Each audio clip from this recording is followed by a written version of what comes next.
Good evening, everyone. Welcome to the Edina Transportation Commission meeting of July 17th, 2014. I'm Tom LaForce, and I'm sitting in for our chair tonight, who's away. Sharon, could you do roll call, please? Yes. Member Bass, Member Batke. Here. Member Iyer, Member Janovy. Here. Member LaForce. Here. Member Nelson. Here. Member Olson. Here. Member Sirks. Member Spanicky. Here. Member Van Dyke. Member Whited. Thank you. In your packets, you've got the minutes from June 19th. If there are any comments or suggested changes, we'll take them now. Anyone? Chair, I don't have any, but do we want to approve the agenda? Yes. Let's. We've got the agenda. Is there a motion to approve the agenda? So moved. Thank you. Is there a second? Second. We have a second. All in favor, say aye. Aye. Opposed, nay? Okay, thank you, Jennifer. All right, now on to the approval of the minutes from June 19th. Changes, suggestions? Going once. Anyone? Okay. You have one?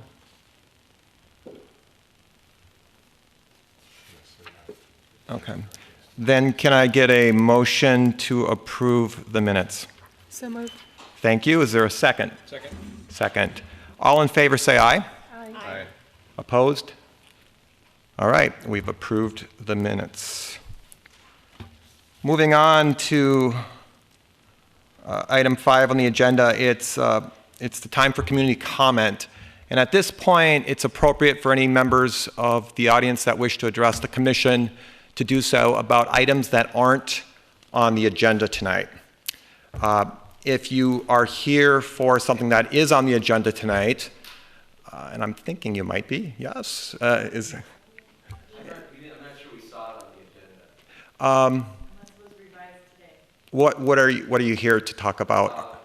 Controlling the intersection at 55th and Brookview Avenue. And is that part of the Traffic Safety Commission? That's part of that? Was it on there? Okay. Tell you what, we're going to get down to that part of the agenda, and when that part comes up, I'd be happy to give you a chance if you'd like to address the commission. That'd be good. Okay. Anyone else here for anything else that's other than that's what's on the agenda tonight? Seeing none, then let's move on to reports and commissions. Living Streets Plan update. Mark, you're going to make a presentation? Thank you.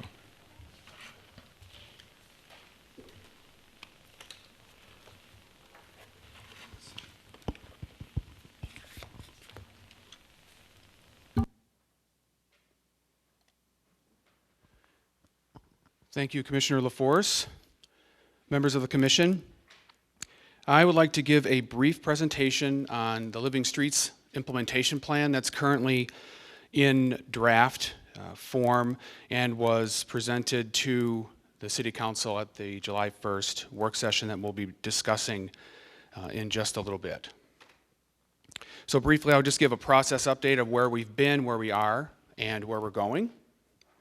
How the plan will work, we got some input from the advisory group and from council about how the plan works in terms of guidelines versus ordinances, and we'd like to get your feedback on some of that as well. We will talk about the two primary components of what I included in your packet, chapters 3 and 4, the living streets classification and street types, and then the design guidelines, and in particular the draft sidewalk maps. So as you recall, the Living Streets policy was approved last August. And since then, I've been meeting with two advisory groups since September of last year. One, the Living Streets Advisory Group, and members Janovy, Nelson, and Whited serve on that group along with other members of other boards and commissions, and also with an internal staff team. We've been meeting, and that staff team is comprised of members from engineering and planning, parks, police, fire, most of the departments throughout the city to get their input. We've also had, and are working on a branding and outreach campaign. We've drafted a plan outline along with drafting of each chapter. They're all in various stages of completion right now, and again, we've included 2 of those chapters tonight because that's really what the meat of the plan is in terms of the physical manifestation of the Living Streets plan. And then we also got council input, which we'll talk about in a bit, on July 1st. So the rest or next steps for the plan, we will complete the chapter drafts this summer. That's the plan. Get public input late summer. And then, based on input from council, approve the sidewalk facilities map in September. And we'll talk about that in a little bit. The idea is that map, those maps can be approved, those plans can be approved ahead of the overall Living Streets plan, so that can help feed into input for future construction projects. We talk about that in a little bit, because that plan will come to the ETC first before it goes back to council. And then approve the Living Streets plan in late fall. So based on the input we got, again, at the July 1st work session, we asked council for feedback regarding if the plans really function more as guidelines, illustrating desired outcomes, whether we're looking for changes to city code, or both. And the feedback we got is that the idea is to reference the approved Living Streets plan in the codes and ordinances. That's very loosely stated. The idea being that by definition, the living streets need to be flexible, they need to reflect context and function, and so the idea is to reference them in code, and that way that would give them a little bit more, the plan a little bit more teeth, if you will, and we're open for discussion on that as well. So this map is the draft living street types. That's what's outlined in Chapter 3. And so this map indicates the living street types: local street, local connector, collector streets, and minor arterial streets. And all those street types, except for the local connector, are currently the same functional classification that's currently in the comprehensive plan, with the local connector being something different that we'll talk about in a bit. But the idea and the local connector are the blue lines that you see on the map there. Those streets represent higher traveled connections between neighborhoods, destinations, high-level roadways, et cetera. And I will point out that 140 miles, that's 63% of all the streets in the city, are still just local streets. So the vast majority of the streets in the city are local. This is the cross-section of a local street. This is a draft section that council has seen and has given some favorable or positive feedback on these cross sections. The idea here, and again, this is most of Edina streets are local streets, is we're looking at smaller streets without pavement markings, two-way traffic with parking on one and perhaps both sides. There could be parking on no sides too, depending on width. But the idea is that these streets can be 24 feet wide as long as there is a sidewalk. And the sidewalk is not a required element on local streets. However, it is required when certain conditions are met. And those conditions are outlined in the packet. And with regards to context criteria, if it's near parks and schools, et cetera, et cetera. And if there is not a sidewalk included, the idea is the street could be widened to accommodate non-motorized transportation or folks on the street as we've talked about, to 27 feet. The local connector looks very similar, if not identical, or to a local street. The idea here, though, is that a sidewalk in the draft plan is required on one side of the street, given the higher traffic, the more destinations, the more modes, the more people using the street. So the cross-section is similar, except there is a required sidewalk on at least one side, and it can accommodate a shared bicycle facility, for instance, if it is on the bicycle plan, and those types of facilities are still being drafted in the plan as well. A collector street, by definition, it has to accommodate more traffic, so the streets are going to be a little bit wider, may have more lanes. Again, there is a required sidewalk on at least one side of the street, same as a local connector. And there's also can be dedicated bike lanes on a collector street, depending on its bike route designation in the bike plan. And our largest street that carries the most traffic are minor arterials, excluding the highways that run through the city. With minor arterials, you have sidewalks are required on both sides, given the intense amount of traffic that can be in those locations. Again, bike lanes, dedicated bicycle facilities if it's on the plan, and I believe nearly all of our minor arterials are designated as bike routes right now. And like I said, sidewalks on both sides.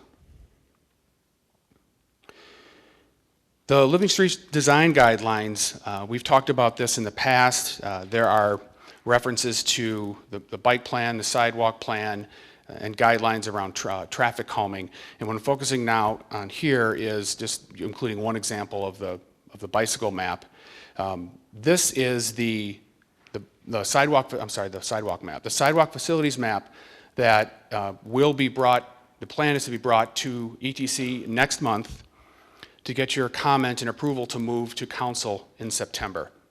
And these sidewalk plans, the starting point was the existing comprehensive plan that we have from 2008, and that was taken a look at to see if that's still appropriate for today. Slight modifications were made, and then the draft Living Streets requirements that we just talked about were overlaid on top of that. And then active routes to school recommendations that were just approved by council here recently. Those are indicated in a different color in the plan. The idea is that there is a higher priority for those in terms of implementation. And again, the last bullet talks about approving this plan even prior to the overall Living Streets plan. And that's all I have. I wanted to keep it brief, so I'd like to open it up for discussion. Thank you for the presentation.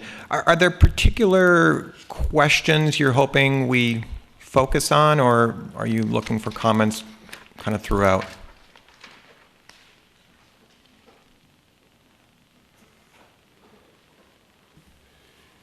Just general comments or discussions are welcome, I think. Okay. This is just an update on the plan, so I would like to hear what your thoughts are in terms of what you see or don't see. All right, thank you. I'd suggest we kind of tackle this from front to back. So maybe we could start with comments or questions about the street classification. That was sort of the first item on there. Are there comments or questions about the first part of the report? Please, Jennifer. So it's kind of a hybrid thing. It's street classification plus sidewalks. So in the earliest drafts of the policy, when we were just starting out and the idea of local connectors came up, at that time we were thinking about sidewalks not being required, but instead required if certain criteria are met. And so it would, so that's where the context criteria came in. And without knowing, I mean, we know on collectors and arterials, the volumes are high enough that just on that alone, a sidewalk would be beneficial. But local connectors, we need the data on some of them. And so I'm just throwing that out there. I'd be more comfortable having those decisions made on the basis of set criteria and not just a blanket requirement, if that makes sense. Okay. Did you have a comment, Emily? Well, I just wanted to comment that I thought that the street classification and, definition and information about the different types of streets was really helpful. I mean, I thought that this is just a nice document to have, and I thought it was really clear and, well written, and I just wanted to say that I like having it as a resource. So, good work on it. It seems like a really good thing to have. Great. Who else has a comment about the first part of the report? I had one question then, which was, how did the local collectors get identified at this point? Because I see like one in my neighborhood that's not on here that I would have guessed would have been, and I see they're a little denser in other neighborhoods. So what was the methodology used for deciding where what should be a local collector?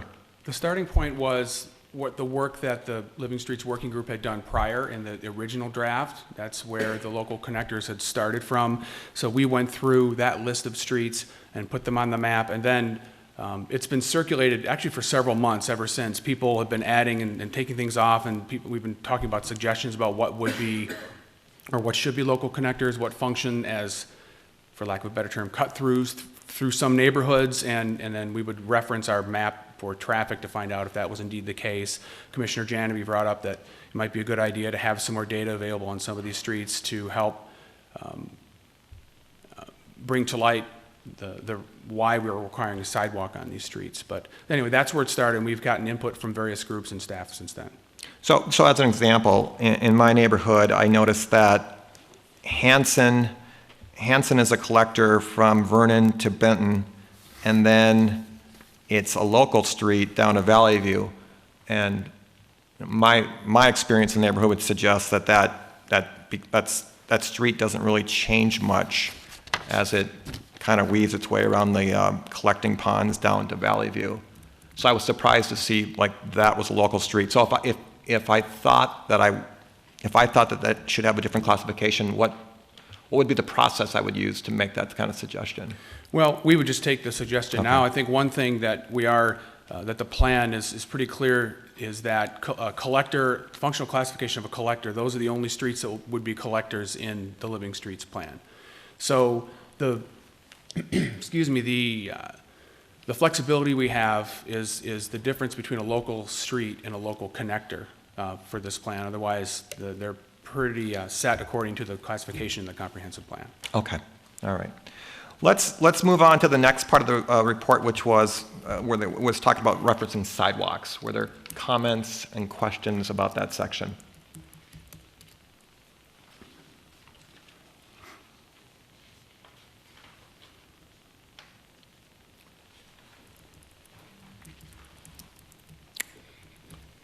All right, we can move on to bike facilities if there were comments or questions on that section.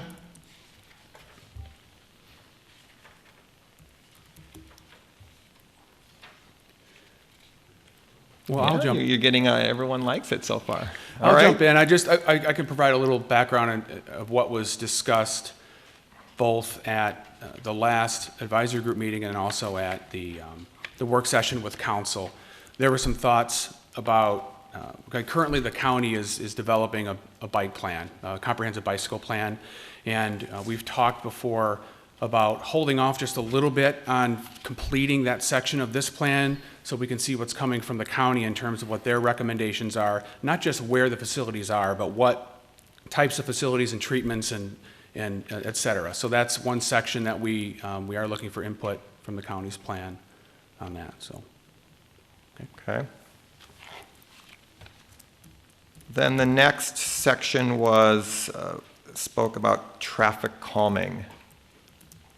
Were there questions or comments on that section?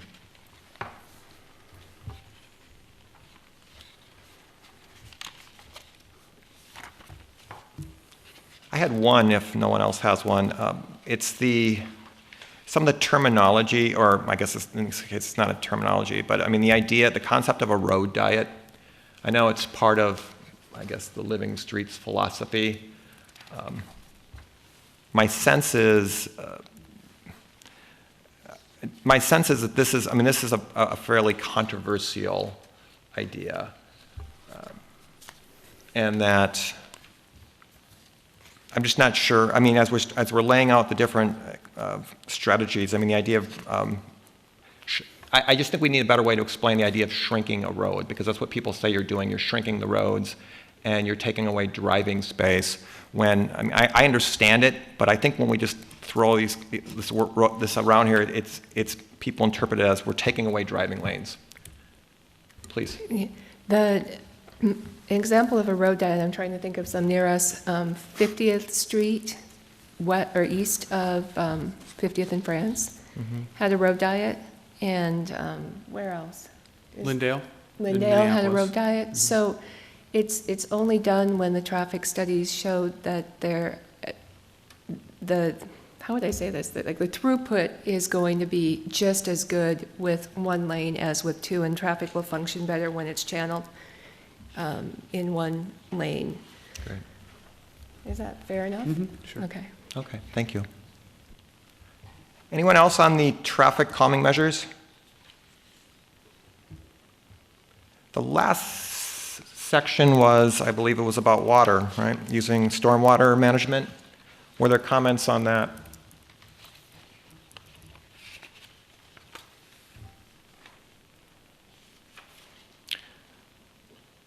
Then let's just, if there was anything we missed or any other general comments that you had about the report that didn't fall into one of those categories, let's take them right now.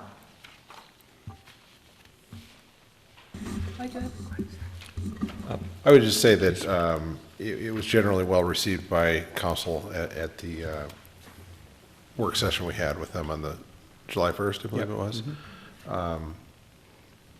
And it was interesting that they came away with the sidewalk, wanting to approve that sidewalk plan quicker, so that was an interesting revelation from that event. So in all, I think it's coming along quite well, and I think we're on track to get it approved by the end of the year. I was just noticing, do you have a timeline on when the water section will be fleshed out a bit more?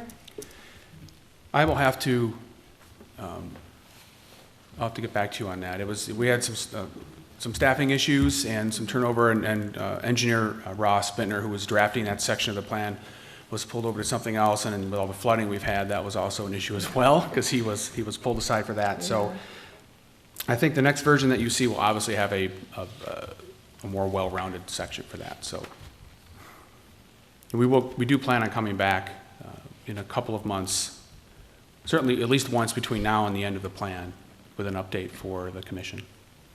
Okay, thank you. Okay, thank you. That's I share Emily's comment that it's nice to have the plan, it's nice to have the map, and it looks like it's going well.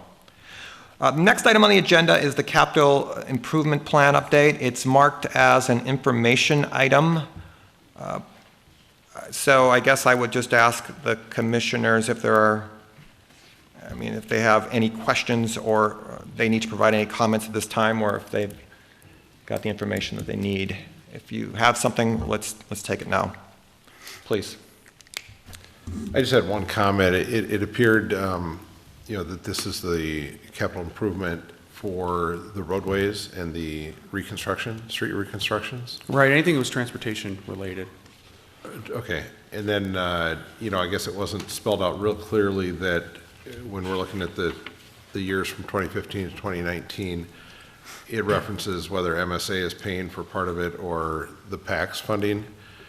And that, I believe, is related to the sidewalk portion of any improvement. Is that correct? Or can you tell me an example of what you're referring to? Well, just on page 1, where it gets into, the first one, year 2015, it says Neighborhood Reconstruction Program, Arden Park D, and then it's checked for PACS. And that PACS funding is, when I was looking at this, I was confused whether it was for the roadway construction or the sidewalk, and obviously the PACS would be for more of a sidewalk amenity or perhaps a right. A bike lane. When I created this table, I was trying to simplify it somewhat, so it wasn't too, I didn't want to provide too much information, but I know since then there have been some questions about that. So you're correct, for all the neighborhood reconstruction projects, whenever the PACS fund section is checked, that means there are sidewalks in that neighborhood that are in the draft sidewalk plan right now that are proposed to be constructed, but obviously the feasibility studies and others have to come into play with that. Right, but then these also aren't the only sidewalks we're going to be looking at during those years. Correct. Correct, okay. Any other comments? Larry? So I sent out this morning an email showing a item of discussion from about a year ago for prioritization of sidewalk projects, where the ETC our input was solicited for sidewalk projects for the coming year. In this plan, it looks like, the decisions have, in a sense, been made without seeking input from the ETC. So I'm curious, will we have an opportunity to provide input, or are you seeking input? Kind of what's the plan there?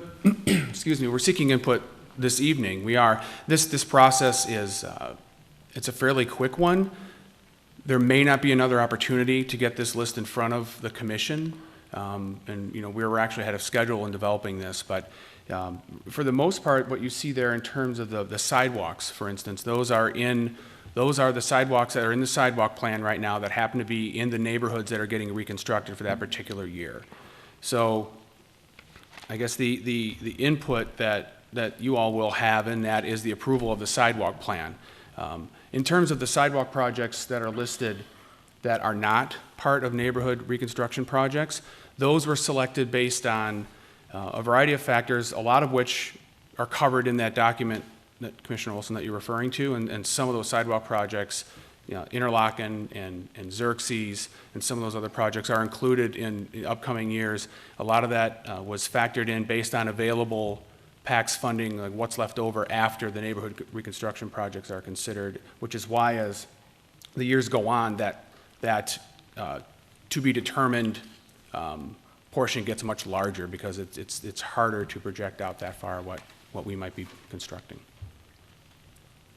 So I was a little dismayed to see that Cornelia Drive wasn't on the list anywhere. I know it had been previously on the list that Larry sent out this morning. And I was just wondering why that one didn't make it on because of the, school and the pool. It connects both of those.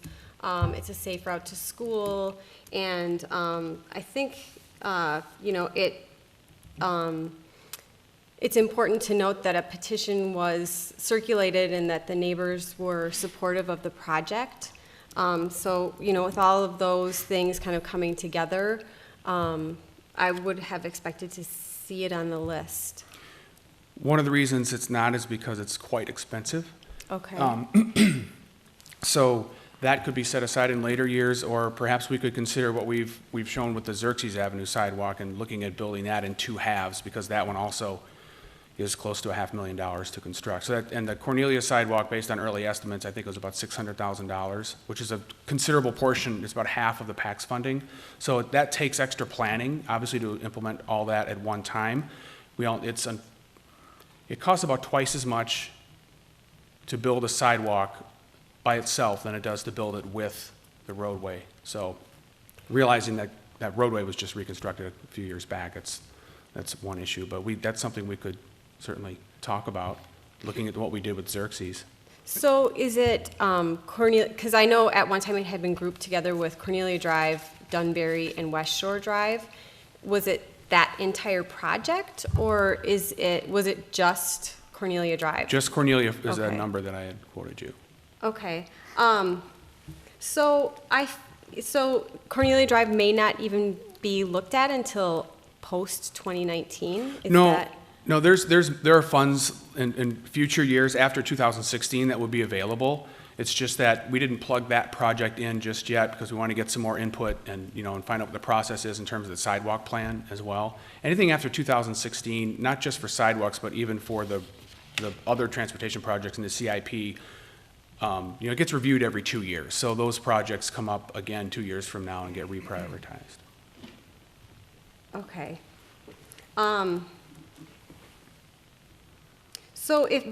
But here's, I guess, where I'm concerned is that if tonight is the night and we may not see the list again, will we miss out on a chance to have Cornelia Drive added to this, or at least looked at for a feasibility study, if we don't make a motion to have it added tonight? I mean, I just am concerned that given, its status as a safe route to school and, all of the things that are kind of encompassed with the need for a sidewalk on that street, is it important that we address it tonight because of what you said about, this list may not come before us again? Well, we're taking your input right now, and we're Okay. meeting constantly about these projects, and so I'll bring that up with staff. Okay. The idea that we may want to look at breaking that up into separate pieces, projects like that. There's certainly not room in the next 2 years in the budget to build that project, just like we can't do the Xerxes project either. It's just these, a lot of our neighborhood projects next year, it's a pretty significant portion of the PACS fund. So, but looking at 2017, 18, and 19, I think we can certainly look at how that would fold into those years. So when I'm looking at this, in 2017, it has the Xerxes Avenue South sidewalk listed, and then miscellaneous pedestrian bicycle projects. Is that sort of an umbrella for Yes. some, okay. It is.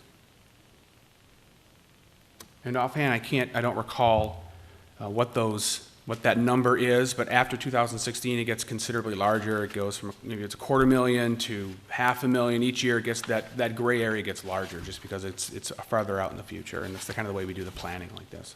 Okay, well, just since you are asking for input, I mean, it's obvious that I think that we really need a sidewalk. And, because of the active routes to school, the living streets, the petition, we have spoken often that we hear from residents when they don't want a sidewalk, but this is actually a sidewalk that was petitioned for and, received support.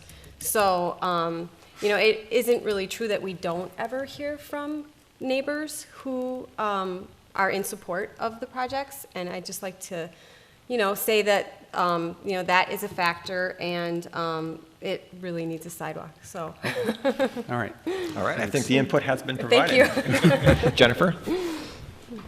Is the CIP done every year, or is that moved to every other year now? It's every other year. It's every other year, so we'll look again. This is the 2015-2019 CIP, so we'll look at the 2017. Correct. 2017, 2021 will be what we look at in 2 years. Okay. So in my observation over the years, the CIP brought the things scheduled more than a year or two out. There's a lot of flexibility, so if it gets put in the CIP, it might not happen. If it's not in the CIP, it doesn't mean it won't happen.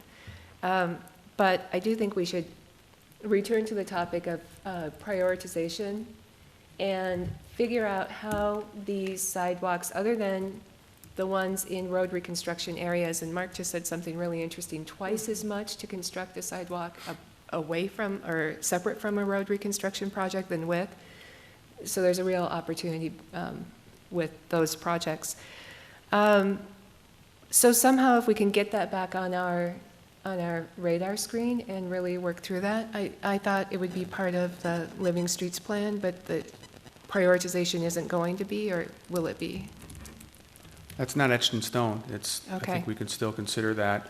I'm hoping we can work through the sidewalk plan parallel to this, because we're not looking at, the sidewalk plan doesn't have years attached to it. I know there was some talk about that at the work session with council about ways to do that, and each year we can look at what sidewalks are coming up. But I think that, that's something we could continue to discuss, incorporating that into the Living Streets plan.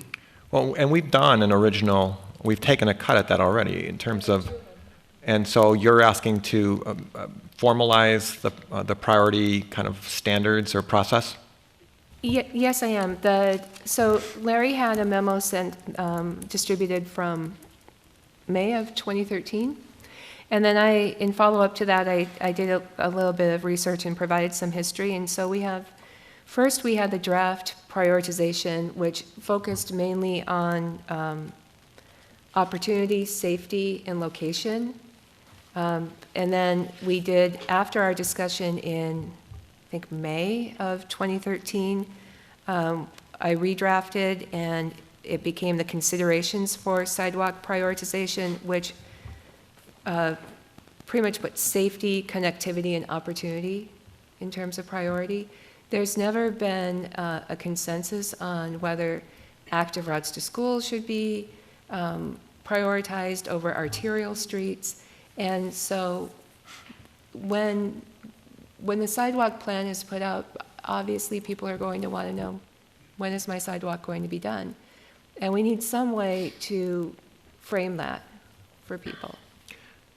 So I'll ask Mark to distribute the research, the background piece that I sent out today, and we can return to it in a later agenda sometime. Okay. I mean, it sounds like we could do that in the next meeting or two, right? And we could, and then we could hopefully bring that thing to some sort of kind of formalized conclusion, so you can put that into the Living Streets. Yeah, and I Policy. think it's important, because I think it was Mayor Hovland who asked about it at the Living Streets work session in June. Okay. So I think the council would be interested. done. I think tying along with that too are the citizens that come and don't want a sidewalk. So why did you put a sidewalk, or why you're proposing a sidewalk in my neighborhood? There's not enough people and not enough reason. So having these criteria and it better defined why it's on the plan or why it's prioritized will help us with consistent language. So I would support us moving that forward over the next couple months. Okay, good. Any other comments on the CIP update plan? Yeah, I have one question. So my understanding when the PACS funding came about was that the goal was to sort of eliminate the, assessments to homeowners if a sidewalk was to go in front of their house. But I see PACS funding being used for sidewalks that are in commercial districts as well. And it seems like it kind of violates the spirit of the PACS funding, where it was to really relieve the pressure off of homeowners versus commercial uses. Like, for example, the sidewalk down West 65th Street that connects Valley View to France. I mean, that's, in front of, the hospital parking garage and whatnot. And there is already a sidewalk on one side, so I'm kind of curious why we're filling in the other side of the street with a sidewalk in a commercial district there that's not heavily traveled in using PACS funding in favor of that versus a residential sidewalk. The PACS fund, I mean, you're correct, that was one of the primary reasons for drafting that policy. But the idea is that for that particular location, a sidewalk is being constructed as part of the 6500 France project, and so there is a gap there. And so that's one of those, sometimes we have to look for opportunities where there are shorter gaps to be able to build these, identify those types of projects that can be implemented easily. I think we do find resistance to assessing other landowners and homeowners or other property owners than just homeowners as well. So I think that's the idea, is that, and businesses do pay they pay into the franchise fees, and they pay a higher dollar amount than residences do. It's based on size and some other criteria, so they do pay those franchise fees. So that's the justification for that. Other comments? While we're in that area, I just actually noticed this today as I was looking at the France Avenue projects that we're working on, the pedestrian crossings at 66th, 70th, and 76th. I thought it was odd that on 66th Street, between Valley View and France, on the south side of the road, where it abuts the property of the 6600 France building, there is not a sidewalk on that side. However, we're making access across France. And again, this is just a relatively small link, but you can get across on the north side, I understand, but I'm just wondering if that one there might be a way to perhaps elevate that one as well. We can take a look at that, and the sidewalk you're referencing, I believe you've kind of stated it is on the sidewalk plan. It's an arterial street, so then sidewalks are required on both sides. And again, we talk about prioritizing. There is a sidewalk on one side, so the idea there is there may be other sidewalks or other streets that are in need of a sidewalk that don't have any sidewalks that may be put in front of that. That's just off the cuff, quite honestly, so that's something we can consider in looking at implementing that sidewalk. Right. My only, looking back at that, obviously the Point of France, and there's some other larger residential properties to the north.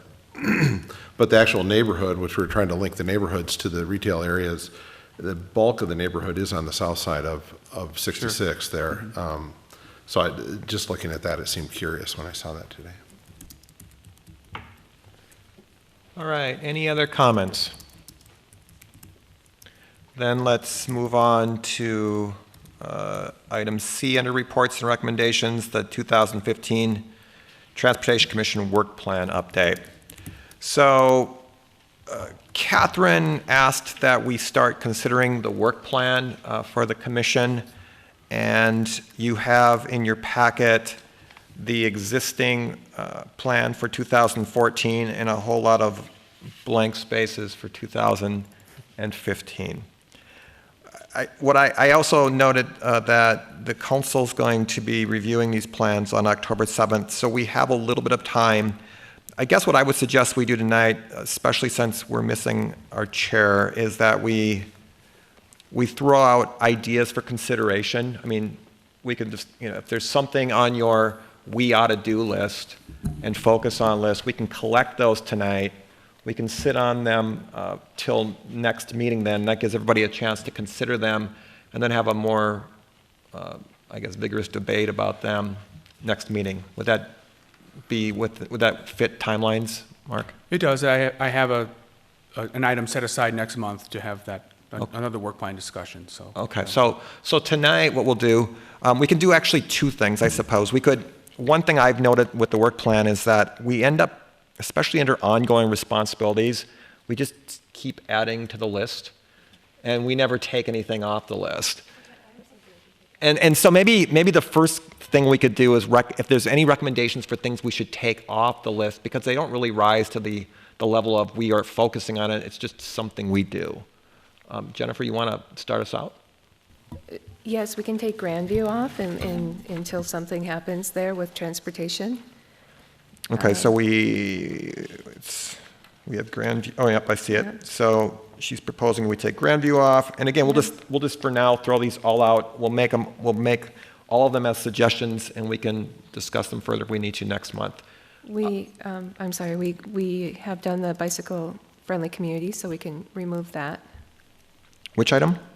It's the third from the bottom. Oh, coordination with Bike Edina? Mm-hmm. Okay. You're on a roll. What else?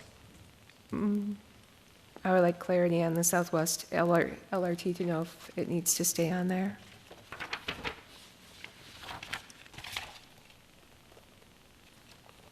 Okay. Other people have opinions about the things that are under ongoing responsibilities that you think we should remove from the list? If we're looking for next year, France Avenue intersections will be completed. So it wouldn't, I agree. Well, all of it except for the, what do they call it, the beautification or the urban design piece will be still going on next year. But maybe we could add to it or modify it or. is that the second item though? Is that something different, the Greater Southdale area? Oh, no, that's different. That's different. That Greater Southdale area study was delayed this year. It was supposed to have happened this year and it did not. So instead of France Avenue intersections, it should be Yeah, the France other, corridor study or whatever it was. well, it was the Urban design. Oh, yeah. urban design piece of this. There'd be lighting and trees and things going in there. Anyone see anything else they think should be removed? You know, it says the top one on that page 4 says PACS program. I mean, that's obviously ongoing, but don't we talk about it in everything else? So I don't know that needs to be an ongoing. Yeah, I agree. I mean, I think some of this stuff is just kind of Repetitive, business I as guess. usual. And what the work plan ought to cover is the stuff that we're going to be doing that's more unique to that year, that people wouldn't expect. So PACS program. Is the Greater Southdale study coming back on, or, I mean, is that going to It happen? is. We're looking at, that's not on the capital improvement plan that you have, but just today we were discussing, council has asked that to be put back on. So we're looking at how much that might cost and using Grandview and other places as an example for that. Can I ask a follow-up question on that particular line item? It was brought to my attention by a resident. They're wondering if that Greater Southdale Area Transportation Study would also include the transportation impacts that we're probably perceiving once that housing development goes up on that Byerly's property area? Does that include that area? I know we discussed That it. would be part of the geographic area of the study, yes. Okay, very good. And I was under the impression that, I think I saw it somewhere today, maybe it was from the council meeting last night, that, or a couple days ago, that they were talking about the sketch plan on the property on 7200, and I thought that was driving some of the need for additional traffic study in that area too. Did I read that? I've heard the same thing, yes. There's Okay. all the, obviously the development that's been concentrated down there All right. has been driving that. All right. I personally don't think the communications committee is a ongoing responsibility. I think it's something we do, and I mean, communications is part of all of it, and we do have a I'm not suggesting we disband our communications committee. I'm just saying that I don't think that's really it's not like an item. I agree with that point, because if we have that, we should have all of our other subgroups listed as Right, ongoing, and we right, don't. Yeah. All right, let's flip over to the other part of the plan where there's nothing in it yet. So at this point, like I said, we'll just take out ideas. We'll put ideas on the list for things that you think we ought to focus on in 2015, and we can give them greater consideration next meeting. Are there suggestions? Larry, please. Would the prioritization of a sidewalk plan be an ongoing initiative? Let's put it on there, because that's what we're doing now. We're just collecting them. So sidewalk prioritization. Thank you. What else? Jennifer? Well, I have two thoughts. One is, in thinking about our work plan, even though it might sound too structured, to look at our ordinance that talks about what our responsibilities are, then that might help frame some of our thinking about what work to do. But the second thing is, I think when the Living Streets policy is done, it's really going to change the way we work. And, so this is a transition period. I think a work plan might look very different once Living Streets is finalized. So maybe the work is, how do we transition as a commission once we've got that plan up and running, which might, in that itself, would be kind of a project to think that thing through. Yeah.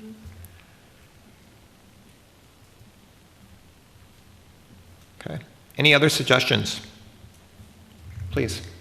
Following up on something I think Chair Bass said at one of our meetings related to Southwest LRT, what do we as a city need to do to not miss the train?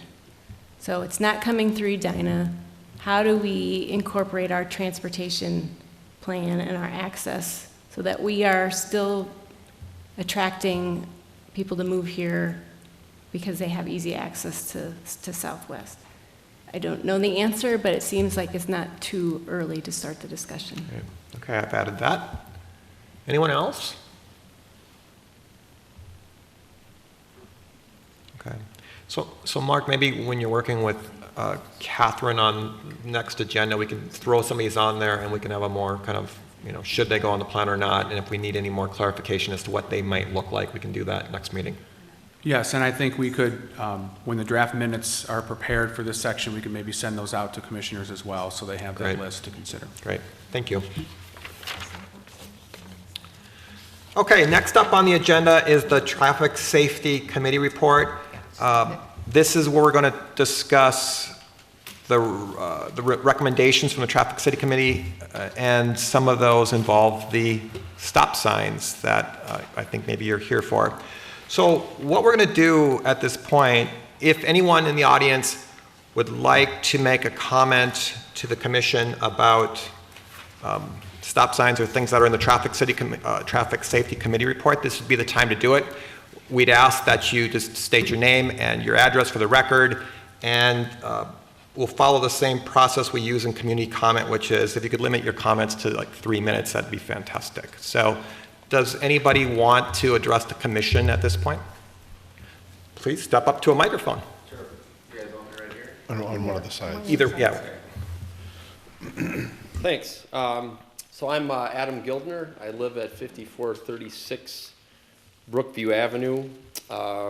Two of my neighbors are also here with me, Linda Doty and Alyssa Pankratz.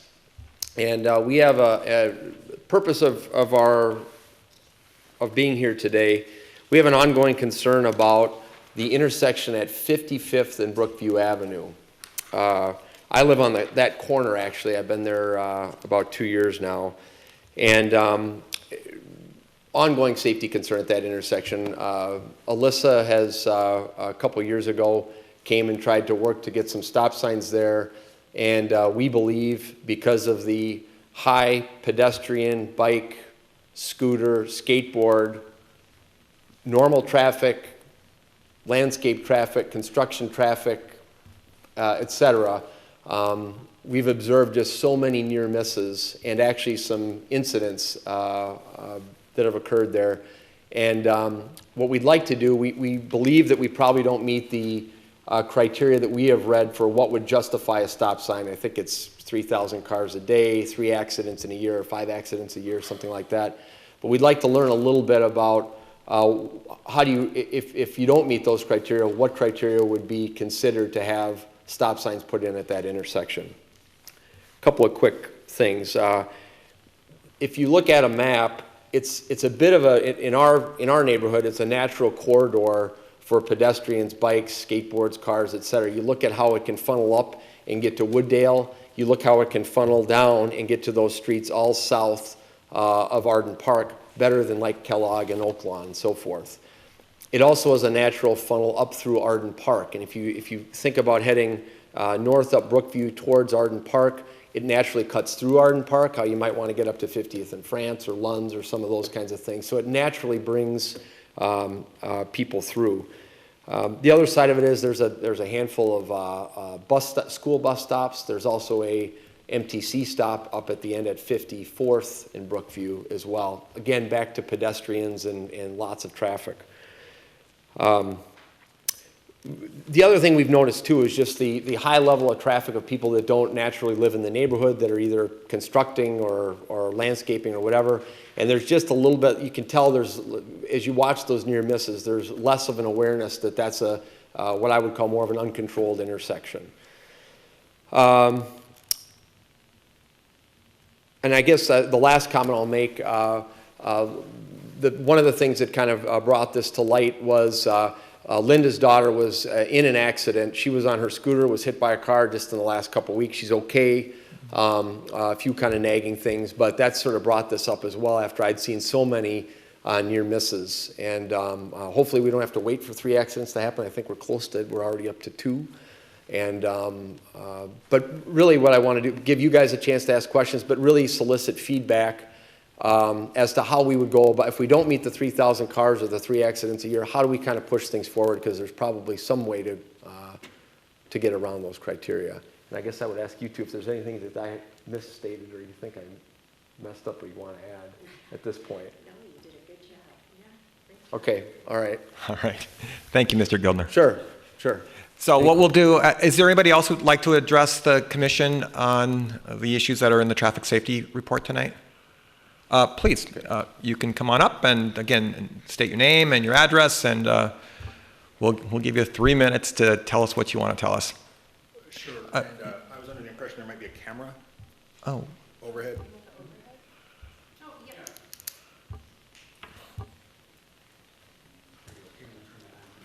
Okay, great. These mics are live. You can take this mic here.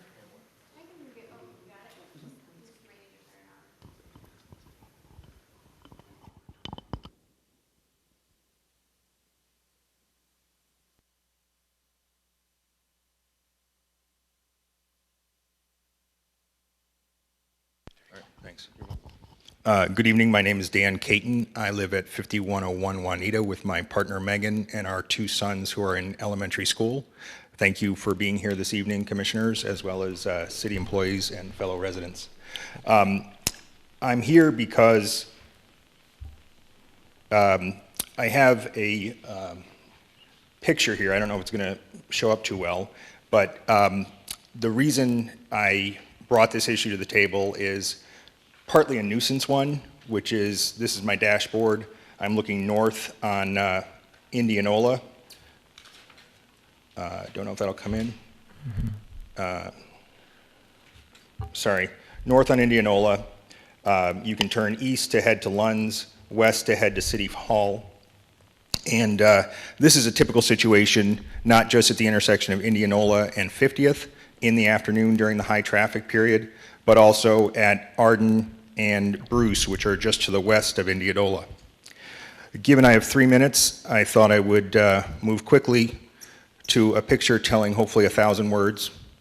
This happened last night about 5 o'clock. I was on the scene when the families that were involved in the accident were still in their vehicles.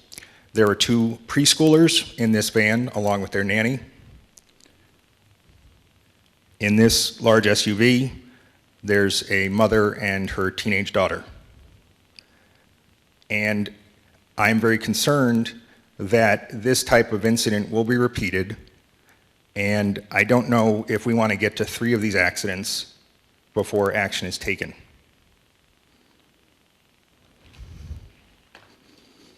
I apologize for the hand-drawn picture here.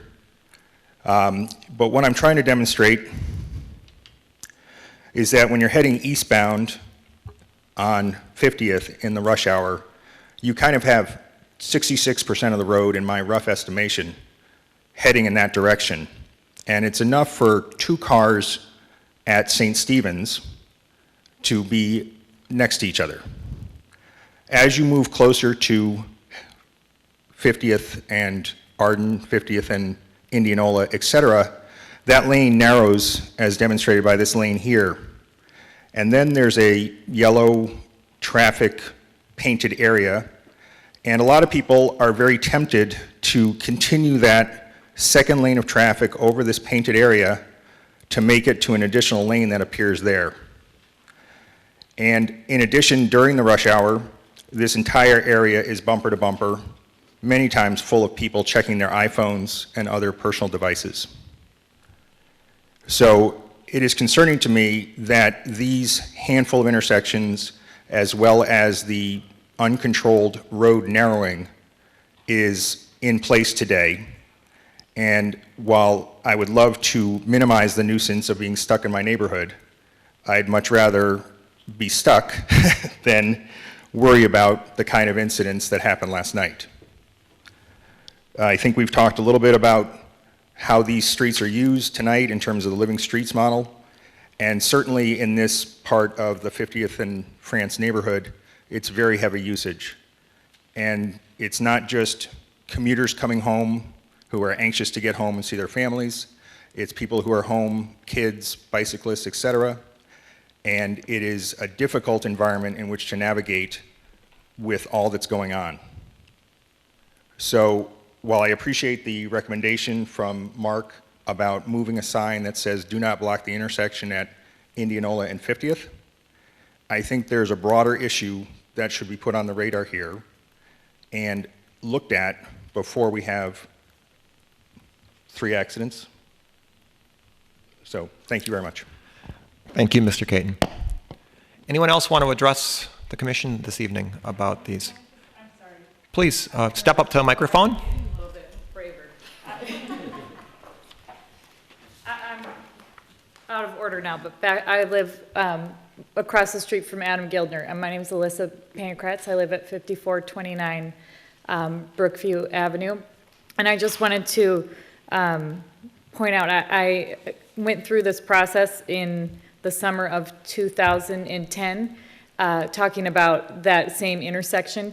And the traffic department put the tubes down on our street and got counts and speeds and things like that. And we didn't meet the numbers in 2010. I would assume we wouldn't at this point again. We did at that point, I stood at the city council meeting and we had 44 children that lived on those two blocks. We had 7 bus stops. We are, 1 block off of the pedestrian path to Arden. And I had one more point there. No, I'm blanking. When we had 3 accidents at that point in 2 years, and those are out of date at this point, but we didn't quite make the 4 accidents at that point. And it was brought up at the city council meeting and turned down. We received yield signs at that intersection on the 55th side of the intersection because that's the less busy street. And I would assume that if you looked at the counts again, I don't think there's much change in the traffic patterns from 4 years ago, and now we're still having pretty consistent numbers of, undocumented accidents. They're fender benders where the police are not coming, except for our most recent one. So I do think it's still probably in about the same level of concern as it is before the yield signs were put up. Okay. All right. Thank you, Ms. Pankratz. Anyone else? You got one more? You got anybody? No? Okay, we're good. All right, thank you all for your comments. We're going to pull the discussion back up here, and we will hopefully address some of the questions as we're working our way through it, and we'll see where we get with it. So what I would suggest is we take the traffic safety report, and we can go through it from front to back. So if there are any comments in section A, which I think includes the A1 is the Indianola issue that was raised here this evening. Comments or questions? I will make one. Please. So I'm very familiar with what you talked about. I used to live right there, and I know how far the traffic backs up. This would require a traffic study, and that requires putting it into, or having the budget for it. But I think it should be done. You know, it's a major street in our community, and it backs way up. So I don't know what power or authority we have. I mean, we can make a recommendation that a traffic study of 50th, what are you thinking, from 100 to France, basically? I think it's pretty clear from 100 to Wooddale myself. I think Wooddale's where everything becomes very Okay, Wooddale fuzzy. to France. And whether, you know, I actually see a benefit of doing that kind of along with the project next summer. Or leading up. Not that it would influence what happens in the Arden Park. Mark, is it Arden Park D? Not that it would influence it necessarily, but it would be more information to consider. I don't know how realistic it is to ask for that study so quickly, but we could recommend it.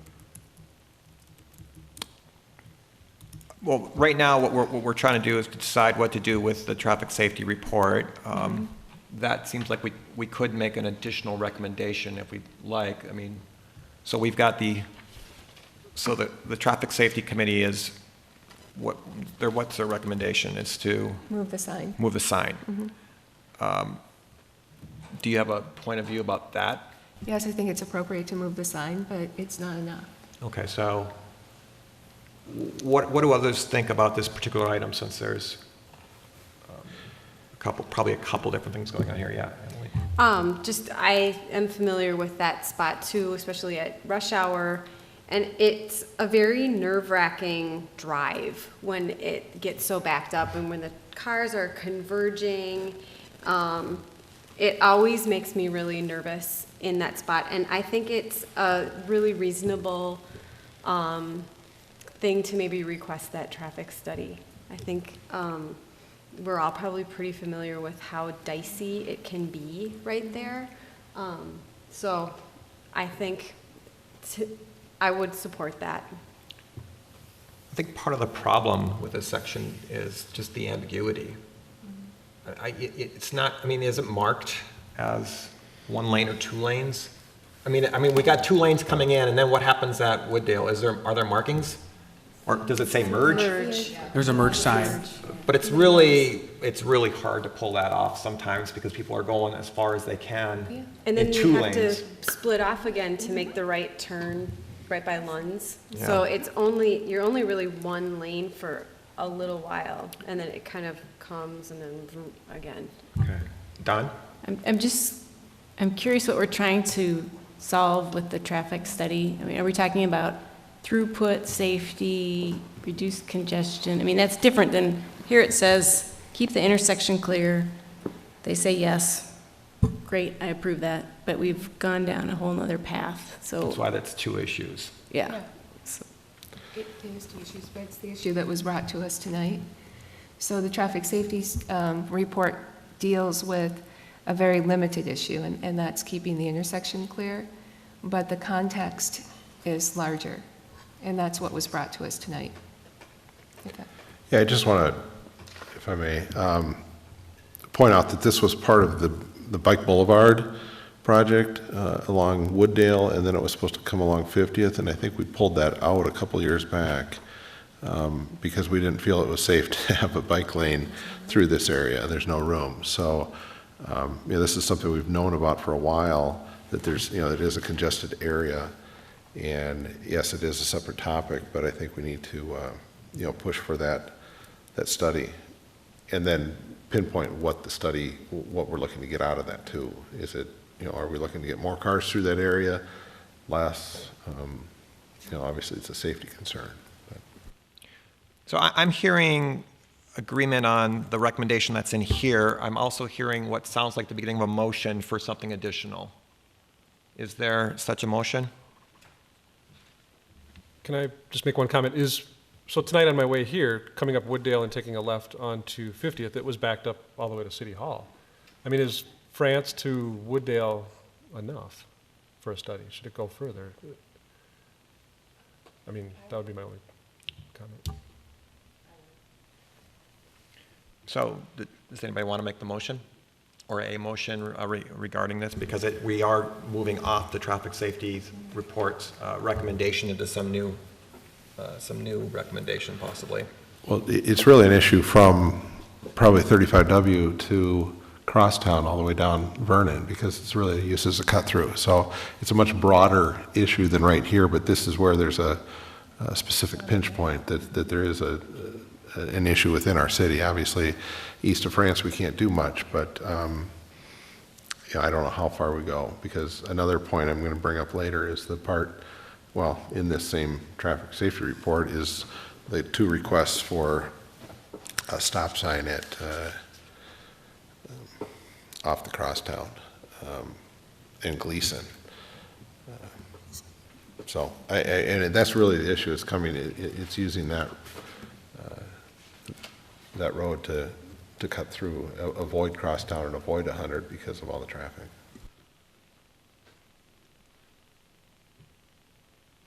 Please. I didn't hear one yet. You know how when we send the Traffic Safety Committee report forward, we send it forward with comments? One of the comments could be a recommendation that a study happen on West 50th. And is it a primary bike route? I can't remember. I don't have it in front of me. But anyway, it's that can be one of the comments, is that there was consensus or discussion on that, and see what the council does with that. And obviously, a study would have to be scoped, and it might include more than only 50th. But as a starting place, I would say 50th from Highway 100 to France. Let's, just to get the sense of the commission on that, can we put that in the form of a motion to add the comment to the traffic safety report? Okay, so moved. So there's a motion to add a comment to the traffic safety report to what? Recommend a traffic study, Between? 100 and France. Okay, thank you. Is there a second? A second. It's been seconded. Is there any further discussion? Those in favor of the motion to add that comment as we move the report forward, signify by saying aye. Aye. Opposed, nay? Okay, the motion carries. Can I ask the commission a question? Are you moving to have the comment be put in the report itself? Because obviously these comments do come with the report to council every time that we forward the report to them. They have the ETC's draft minutes for this section of the discussion. My sense is we're asking to put it into the report. I mean, I think what we're saying is let's make this more visible than just the minutes from the meeting. That's my sense. I don't know, Jennifer, with your motion? Yeah, that's my sense. Okay. Will that work, Mark? Yes. Okay. Are there comments or questions about items A2 or A3 in the report? Then let's move to section B. There were about four stop sign requests. All were denied because they lacked warrants. And one of them, item B3 or B4, is the one that you all folks were talking about tonight at 55th and Brookview. So comments, questions, and let's keep in mind the one key question that I heard in one of the presentations was there's an understanding that the intersection probably doesn't meet the requirements. Knowing that, is there a process or some way to get it anyway? It's kind of what I think what I heard. Okay, so yeah, Courtney, please. I do, jumping ahead to B2. Please. I don't remember, but it seems that in the last couple of months, we had this particular neighborhood, either it was 57th and Abbott, where this stop sign is, I know it's on 57th and Beard, but I think it was the street after this was brought up before, where people, it's a downhill hill, leaving Chowham Park, you have a stop sign at 57th and Beard. People are accelerating. In fact, I did come that way, and somebody just cut me off at 57th and York as I came over here tonight. So I'm wondering if we can look back and see maybe in the last year or two if there's a track record that maybe from there we can do something more, do the tubes or cameras. Not a full-blown study, but just let's look if there's a track record of people We can calling look at in. that, but the speed study that we did here, the speeds are 25 miles an hour and less, and, typically that's what we're seeing in these neighborhoods. So that's not the only criteria, obviously, that we use. We can certainly look back and see if there's a concentration in the area, if that's what you're asking. Sure, I'm just looking for, again, some sort of response. I know a stop sign or yield sign doesn't help, but on the other traffic calming items that we can maybe get back to the citizens in this neighborhood, because I know the overall concern is children going to and from the playground there. So just looking for some other response of, no, we can't give you a stop sign. That was all. Oh, okay. Well, and we've talked before about how stop signs are ineffective in controlling speeds, but there's obviously other issues with intersection safety there to be considered. All right, comments on the other items in section B, Emily? Yeah, I do. Just the one at Point Drive and Belfance Road. I know it doesn't meet the criteria. There's not actually an obstacle right there, but the way that's right at the juncture where Oaklawn Avenue stops and Belfance begins. And Oaklawn Avenue is on a big curve. So, I live 2 houses away from that. I'm not sure who asked for this stop sign. I haven't heard anything in the neighborhood, but when I read this, I thought, that's reasonable that they did. Because of the way Oaklawn Avenue curves, I'm only 2 houses away, and I can't see the intersection when I'm in the road. Like today, I was running up Oaklawn Avenue, and there's not a clear view because the curve itself is an obstacle. So I don't know if when engineering went out there, they were looking for like a tree or something like that. But I think my best guess with this particular intersection is that people come whipping around that curve, and it's kind of blind. So people coming out of there's a cul-de-sac there, can't see those people for a while. So I'm just kind of wondering, when engineering goes out and looks, do they make notes, or do they just, is there anything that neighbors can reference as to, why it didn't meet the requirement of having a visual obstacle? When our representative traffic safety intern went out, he made a note that he didn't believe that there was a sightline issue. The measurements weren't done at that location, but because the speeds and the amount of traffic was so low that the sightline issue he didn't believe was an issue. Okay, I think if you're standing right at the corner, it doesn't seem like it. The sight line is actually down a little bit, but anyway, it is kind of a interesting intersection because of the curve. Other comments on section B? I have a couple, and they're kind of just spanning them. And as I noticed in at least a couple of them, it tells us what the intersections are like in the area, how many controlled and how many uncontrolled. And I wasn't clear on how that is used in our decision-making here. What would be so helpful for me is to know specifically what, when we're talking about a particular intersection, what controls are on that intersection specifically. and where specifically somebody is asking for the stop sign, because sometimes it's a little bit unclear to me if they're asking, which approach they're asking. So that would be really helpful. And in the case of B1, that Emily was just talking about, maybe I didn't read closely enough, but I didn't know if they're asking for a four-way or which approaches they're wanting to control. A couple of these are, people are saying that the intersection is dangerous, but the report's not letting us know why, so we're not getting that context that I think is helpful to have. And we'll skip over before for right now.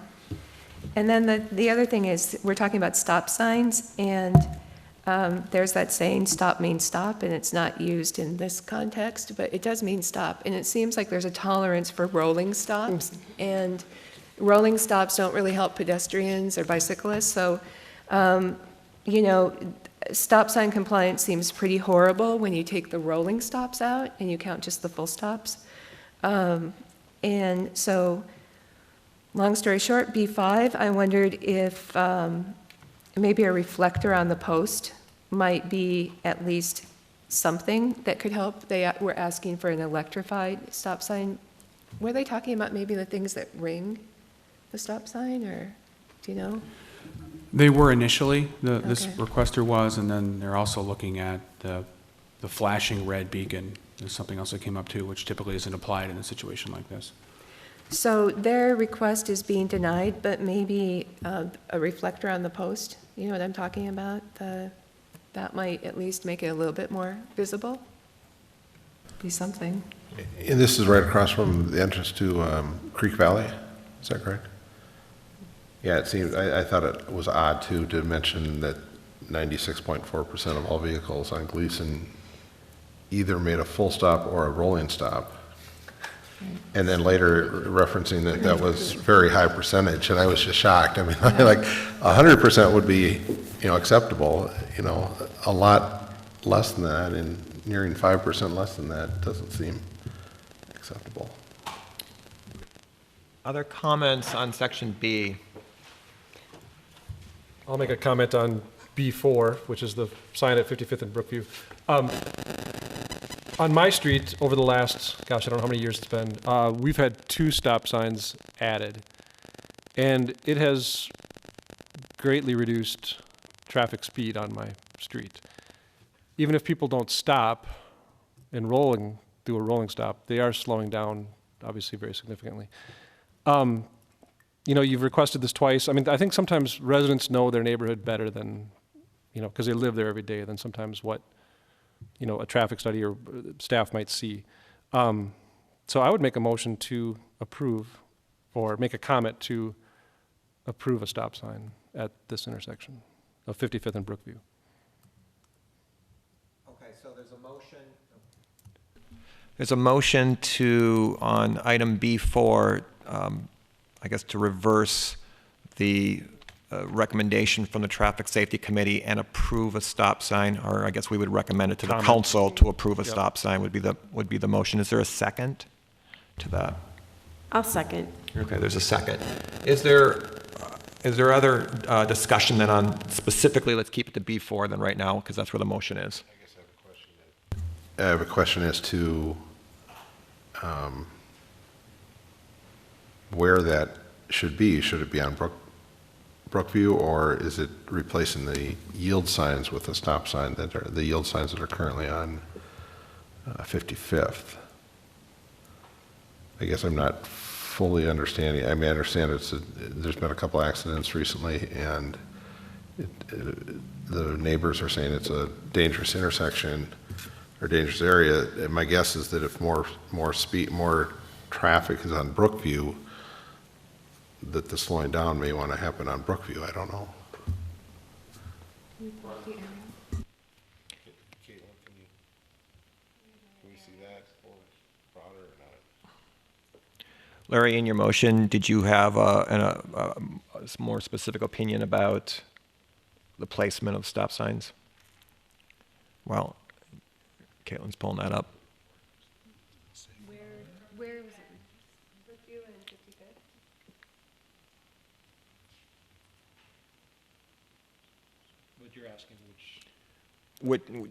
put the stop signs on Brookview or on 55th.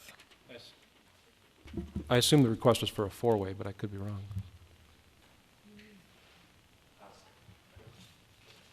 I think the preference of the neighborhood would be to have on all four. If that's not realistic, I like the direction this is going, and I liked your comments. I think we would certainly feel good about at least having it on one of the streets. And I would probably look to you guys to tell me what's the best. I think the Brookview is the better choice, because that is where the majority of the traffic is going, and therefore that was be the place where people would be forced to stop. But our preference would be to have it on all four corners. Okay, thank you. Yep. Larry, did you want to make it more specific? We've got the map now here, by the way, too. So the Brookview is the north-south, 55th is the east-west. Yeah, I'll request the comment for a four-way, and if, staff can overrule that certainly, but I'll make that comment to be added, is my motion. Okay. And who seconded it before? Was it, sorry, are you still okay with it? I still second. Okay, all right. Further discussion on this item then? Yeah, Courtney. My only question is when we've brought this up before in other neighborhoods, then are we going to be pushing that cut-through traffic to looking at the map here on Oaklawn, and then they're going to be requesting, I don't want to sound like I'm negative to your stop sign request, it's just, I'm thinking on the full picture here, and on my map, I can't pull up where stop signs are located. Is there stop signs there at 53rd or 55th in Oaklawn? Does anybody know? 54th in Oaklawn? Because that looks like a good cut-through street is where I'd go. Thank you. Please, Don. I just wonder what problem we're really trying to solve, that everybody assumes stop signs slow traffic down, and research has showed that that's not true. And it seems like the only option people can go to, I want a stop sign that will solve it. So while I want to be respectful that they've come and requested this 3 times, is there something else going on that needs to be looked at? So I don't want to just jump to a stop sign and then it's not slowed down and there's still safety concerns. So I would not support jumping to a stop sign and maybe looking more closely at that area. Jennifer? Is this the neighborhood that a couple years ago, the council said you don't need a stop sign, you need a sidewalk? Is that, was it a different one in this neighborhood? Does that sound familiar? It could have been I don't know if there were other requests besides me, but when I was here last time, it was prior to our streets being redone, and they said perhaps the pedestrian traffic will be safer when there is sidewalks in our neighborhood. Okay. But there's not. There aren't any, okay. No. And do we know if because I don't have the sidewalk map in front of me, do we know if anything's planned? I think this is a hard one because stop signs don't tend to control or don't tend to slow speed. You never say anything about speed. Right, but they can actually create more aggressive behavior. And yet, what Larry said is so true, that the people who live there witness it. And I live by a stop sign that people blow through. If 1 out of 10 cars stops, it's a pretty good day. And it's by 2 schools. So I want the right solution to the problem, because I hear the problem. I'm not convinced that the stop sign's the right solution, but I also don't want you to go away with no solution. So I'm a little stumped. Please. The real question that they came forward with tonight was what do they do? How do they resolve this issue? And I think the resolution is in bringing forth a petition, is it not? Is that not the official way to go through and have a petition signed by the neighbors? And I don't know the exact process, but I've seen some petitions come through in the past. We did do that last time, actually. Okay. I don't know if that passed, but. And then the only other thing that's popping in my head, you're looking for other deals. We don't really do speed tables. We don't do speed bumps. We don't, do so. And it's not a speed issue, I understand. It's more of trying to make people more cognizant of the area. But what's been done on 54th to the east, and that's probably, that may be in Minneapolis, there's some of the traffic circles that have been put in place. I don't know what the result is of those, if they've helped, if they've helped whatever brought those on or not. Those traffic circles were part of the Bike Boulevard project, yeah, right. So there was some of the same desired outcomes with regards to safety, but that was associated with the project to make it a little less desirable for motorists to drive fast and to use that street as a cut through, and to make it more desirable for cyclists. Jennifer?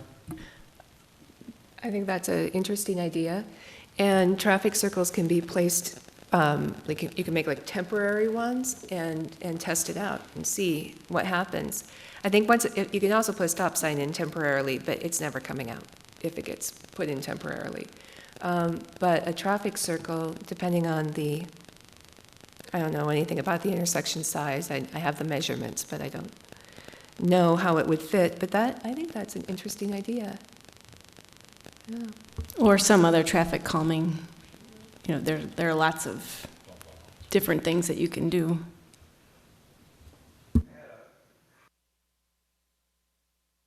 So one, I mean, this is tied to B4, but really all 4 requests that came through, I was kind of surprised by the number of them in the traffic safety report this week. And my first reaction is we've got 4 uncontrolled intersections, and my personal opinion is I don't like uncontrolled intersections. I find them always to be a little bit unnerving, especially when the minor and the major roads aren't clearly defined, and even if they are, someone's going to have a different opinion than I do, so I almost always end up treating them like I'm certainly yielding, and I hope the other driver does too. So with that, I mean, if we were ever going to do anything about that, we end up putting traffic controls on every intersection in town, and I'm pretty sure we're not going to do that. The second reaction I'm having right now, and this is more specific to the motion, is if we would put a comment in there that says to the council, you ought to put a stop sign here. Why aren't we doing the same for the other 3? And I mean, to me, I think that's going to create a problem. And in the past, by the way, I would say too, we've had many of these in the past where the study's been done, they haven't met the warrants, and we've said based on that, we're not, then we agree with the traffic safety committee. So my sense is I probably wouldn't support the motion, just because I can't see, this one doesn't look different than the other 3 to me. And I'm looking at it as a repeated request. The residents are here in attendance, so there's obviously a passion to this issue versus some of the others, is kind of how I'm looking at it. Okay. Is there any further discussion? Are we ready for the question? Because the motion is to add a comment to the Traffic Safety Committee report, specifically related to B4, that the council approve a stop sign, and specifically you said a four-way stop would be the preference. All in favor of the motion, say aye. Aye. Opposed, say nay. Nay. That's right. I'm supposed to count. I believe it was not approved. If someone wants to, you want to divide it? Do you need a roll call, Sharon? You got it? It was 5-2. Okay, thank you. You're better at hearing than I am. All right. So please.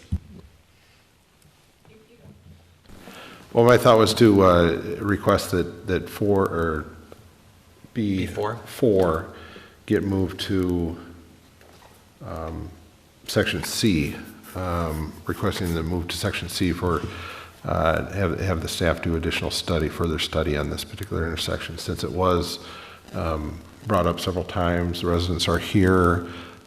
Just see if there is something else that comes out of it. I mean, we've mentioned traffic circles. I'm not a huge fan of those, but if there is an issue there that we can look at, maybe it's just enforcement and bringing bringing it to the police department's attention.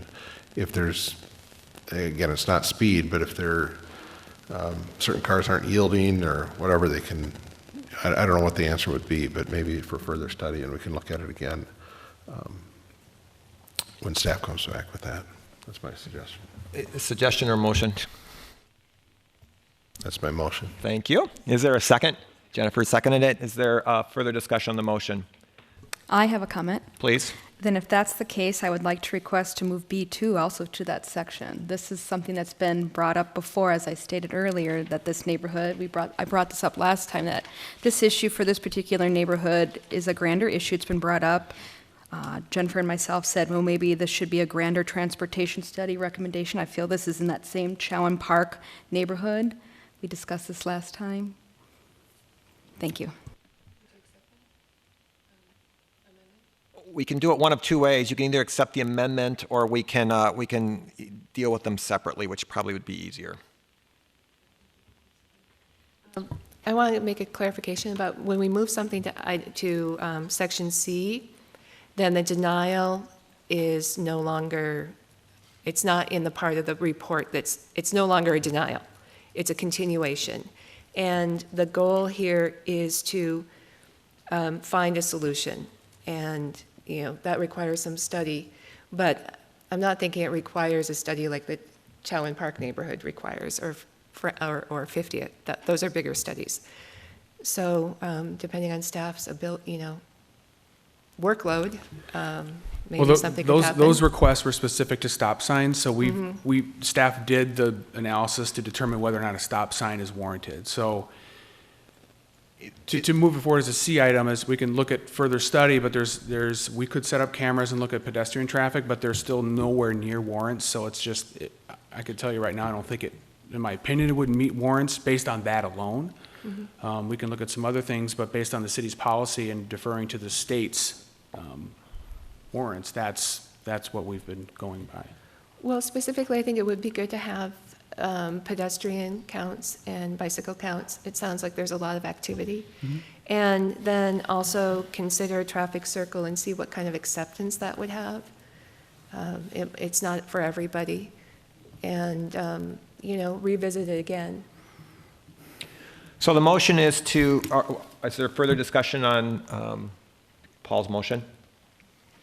So the motion is to move item B4 into section C for further study and to see basically, I don't think we're saying move it there to see if it should still maybe get a stop sign. Yeah. I think we're saying move it there to see if there's another way to help deal with the situation at that intersection. All in favor of the motion, say aye. Aye. Aye. Opposed, say nay. The motion carries. Now, Courtney, do you want to move yours or not? Could you? I don't know if, per Mark's comments, I don't know if this is the same kind of movement, if this still reverts back to what we had discussed at last month's meeting, where this is just part of that request for a grander transportation study for what's deemed Chowan Park A. I'm looking for a little bit of guidance here from other members. Don? Well, following up from last month, I did check in with the civil engineering department with one of our key traffic and transportation engineers, and he thought that study would be a good student project.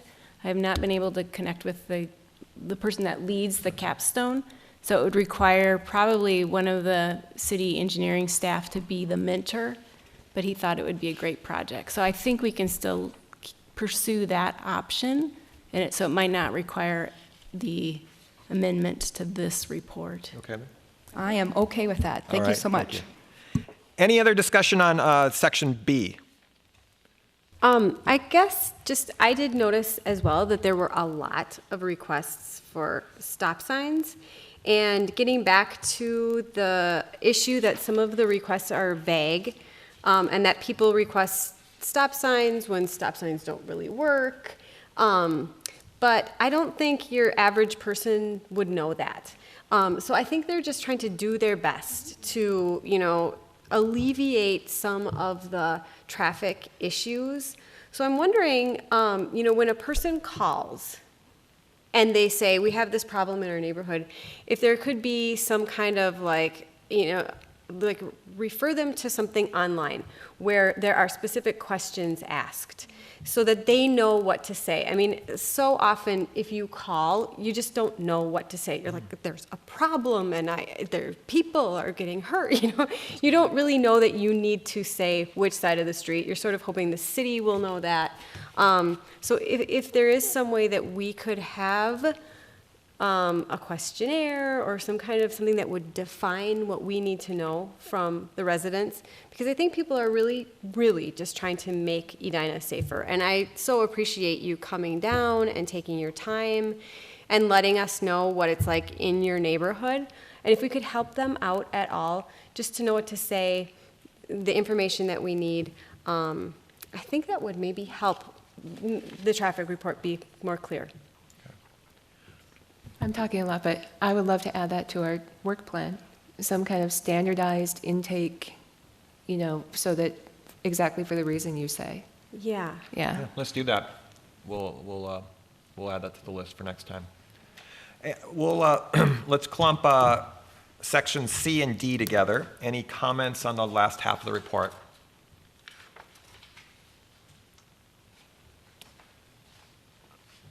Hearing none, is there a motion to move the approval of, you have? I do have one. Okay. I have one comment on, it appears that D1 and D7 are similar requests. They must have come in at different times.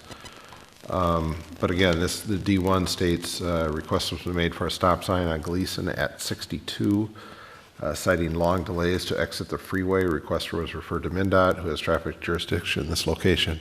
And I understand that. That's the off-ramp and whatnot is MnDOT controlled. My bigger question is this something we want? I mean, do we want to, and did it come from a resident? I don't know that. Did it come from somebody that's cutting through going to Minneapolis or Elk River or who knows where?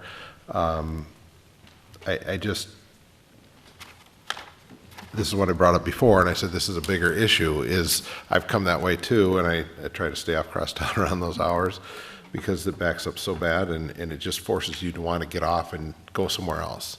And so people get off and try to go northeast on Vernon.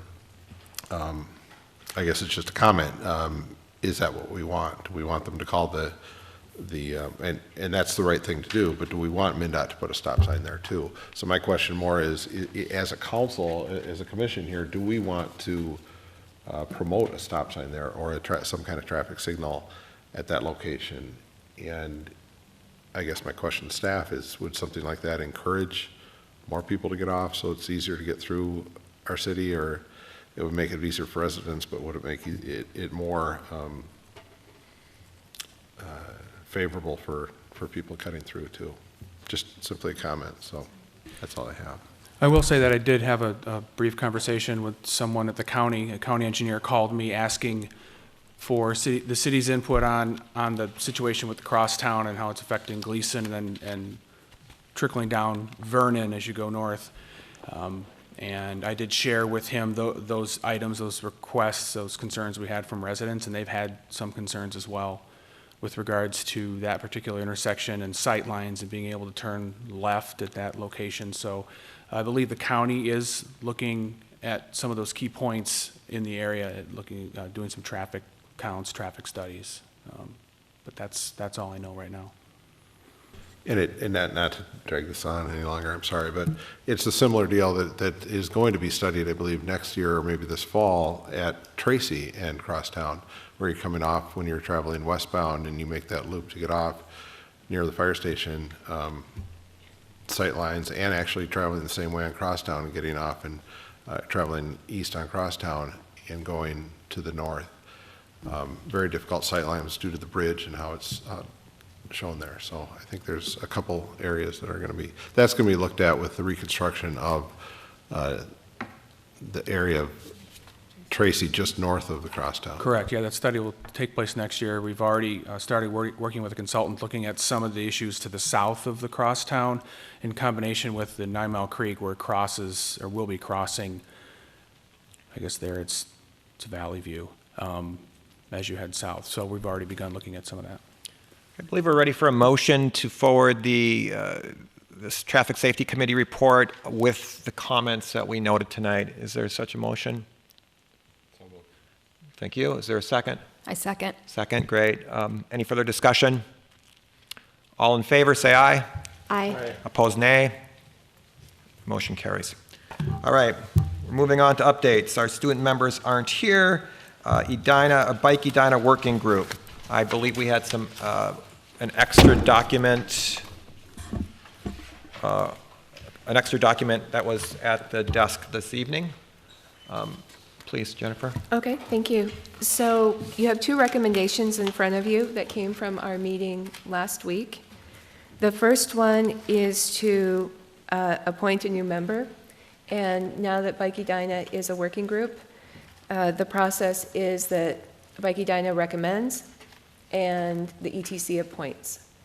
And so the new member, or the recommended new member, is Mary Zarling. She came to a couple of meetings and before before filling out the application, and then stated she wanted to become a member, and I think she'd be fabulous, and we're excited to have her. So with that, I would like to move that we appoint Mary Zarling as a member of Bike Edina. Is there a second to the motion? Second. Thank you. Any further discussion? All in favor of appointing Mary Zarling. Zarling? Thank you. Say aye. Aye. Opposed, nay.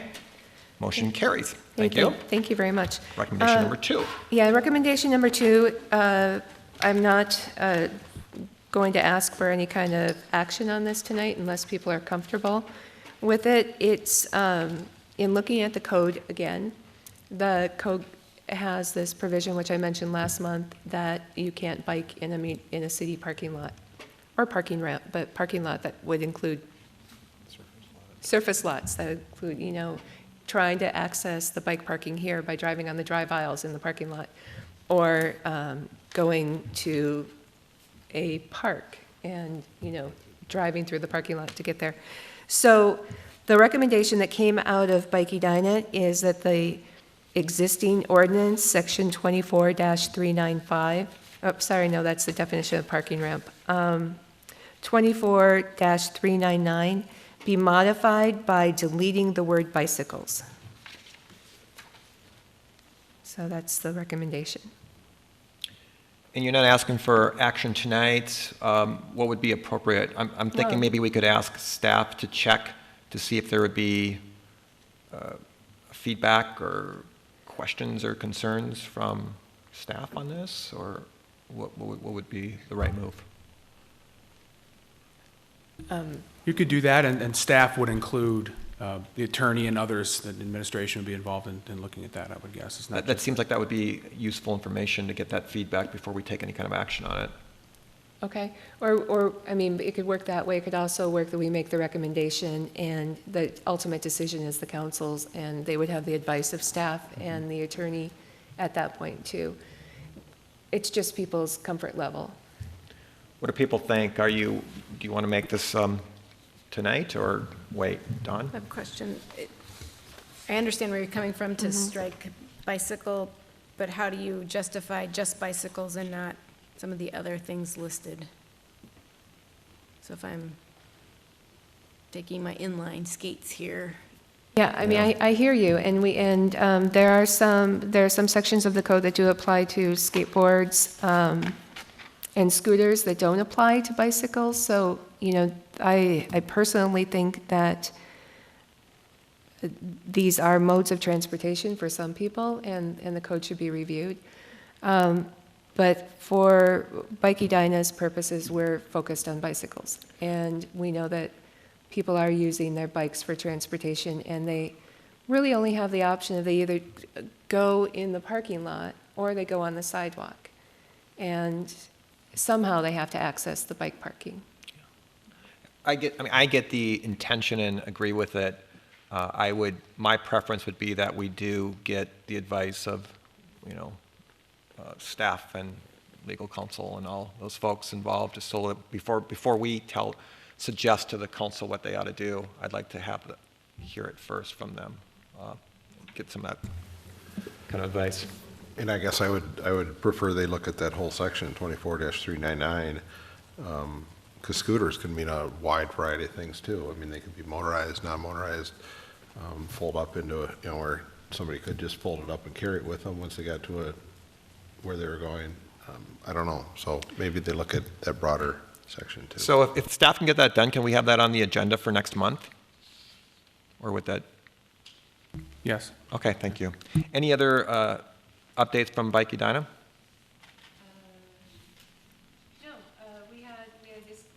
We had a discussion about communications, and that's in the minutes. Normally, you would get these minutes next month, but they're attached now. Much of the discussion reflects the kind of discussion we've had here. And so that's about it. All right. Any other additional information from the Living Streets Working Group that we haven't already addressed earlier tonight? Hearing none. Communications Committee doesn't have an update. We received no correspondence or petitions in our packet this evening. So at this point, we're at item 8, Chair and Commission member comments. I'll open the floor to any of the commissioners that wish to comment at this point. All right. Anybody? Anybody? Please. Oh, sorry. Sorry. No, go ahead. I just had a couple of comments because I went to the conference that Dawn mentioned that was free at the U of M about pedestrian safety countermeasures. And it was it was free and it was really good and it wasn't too long. And so I really thank you for letting us know about that. But some of the things that Dr. Van Houten suggested that I thought were really interesting, there are 4 things. 1, pedestrian safety countermeasures don't work above speeds that are 35 miles or greater. And they work best at 20 to 25 miles per hour. It's just too fast for cars to respond. 2, he said that it is very unsafe to put your foot in a crosswalk unless you are 100% sure that the car is going to stop. So he definitely did not recommend, which I think might be what we have been suggesting, for crosswalks, like 1 foot in, or cars don't have to stop. Not the ETC, but that's what I think the Edina crosswalk rule is, that if a pedestrian is 1 foot in, that's the time that the cars need to stop. But his suggestion for the most effective way to let a driver know that you will be crossing the street in a crosswalk is to put your arm like you're going to wave. Down here doesn't work as well. Up here doesn't work as well. It's really like a waving gesture that people just respond to it. So it's, if kids want to cross, they really should put their arm up like this to indicate that there will be crossing. And then he said it's very effective to add a wave because it's a community building sort of thing. So I thought that was really interesting. And then he had one more point that I'm now forgetting, so I'm not going to be able to tell you. But those are my comments. Thank you. Paul? I just have a couple of short things. One is just simply a question, and maybe you'll cover this in your, well, not this one, but 66th Street was going to be redone in Ridgefield, I know, and it's County Road. So I'm just wondering if you might be able to check on that and see, is that next year, or when is that scheduled to be done or be started? I know it was going to be a long project and a major revision. Yeah, I can check on that and send out an email to the group. And then also, where does that stop? I think it's supposed to just stop at Xerxes or York or wherever that is. But is the piece between France and Xerxes York need to be redone at all or not at that same time, or could it be added to the project? My guess is no, but if you can check it out. Then also, the other 2 things are related to your staff comments from last month, and one of them I just saw is somewhat odd. The Birchcrest B, and you may address these tonight, but the Birchcrest B neighborhood reconstruction, since it's being delayed, because the same contractor's working on Bredesen, which is delayed.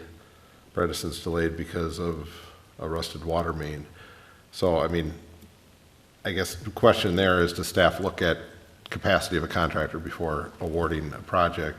You know, these, obviously, we're still hoping they get done this year, and they will get done, I'm guessing they will get done this year, but that seemed a little odd that they're slowing one project because of another one. But and then Hazelton Road suggests it's going to be closed until June 30th. I believe it is still closed, so that's probably going to be in your update. So those are my only questions. Thank you. Thank you. Comments, please? Okay. We're in the item, one more? Yes. I just checked following up on the pedestrian countermeasures is on our website. They videotaped it, so I'll send that link to Sharon and she can forward it on. Great, thank you. Mark, you have comments for the staff? Staff comments? Yes, one moment here. Okay, we will jump right into the 2014 neighborhood reconstruction projects. Bredesen Park D project is delayed 2 months.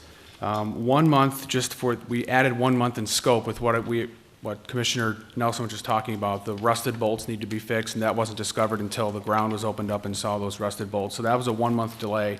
And then we lost a month too because of the rain. You know, that was very heavily impacted that project.